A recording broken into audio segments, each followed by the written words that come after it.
le Marocain est très difficile à digérer. Si on veut vraiment l'intégrer, vous intégrerez peut-être facilement la première génération, mais la deuxième et troisième seront difficiles à digérer, car les cellules marocaines, les gènes, l'hérédité, tout cela jouera. Personnellement, en ce qui me concerne, je suis contre la participation des Marocains aux élections en pays étrangers.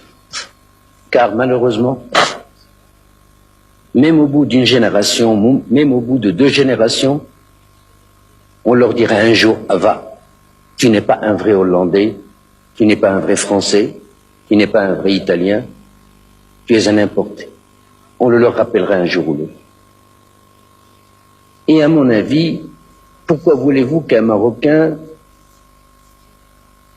se mette vraiment au garde à vous, intérieurement et extérieurement, en écoutant l'hymne hollandais? Pourquoi lui demander,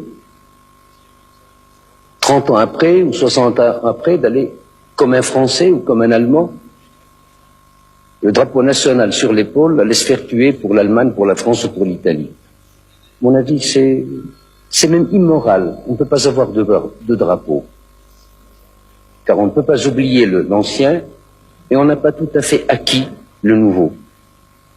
Il vaut mieux laisser chacun chez soi, mais prôner la fraternité humaine, l'égalité humaine, les droits de l'homme, ça oui.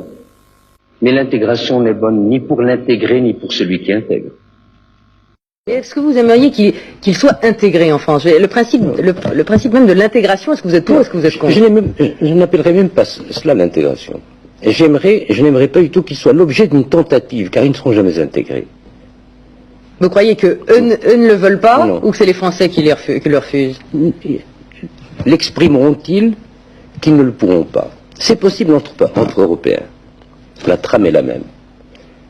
Les mouvements européens dans l'histoire ont été Est-Ouest. Et les mouvements humains. La religion, enfin, tout un tas de choses. Mais là, c'est un autre continent. Et vous n'en avez que faire. Ce sera de mauvais Français. Ce seront de mauvais Français. Enfin, vous nous découragez de chercher à intégrer. Je vous décourage, en ce qui concerne les miens, les Marocains, d'essayer de détournement de nationalité, car ils ne seront jamais 100% français. Ça, je peux vous l'assurer.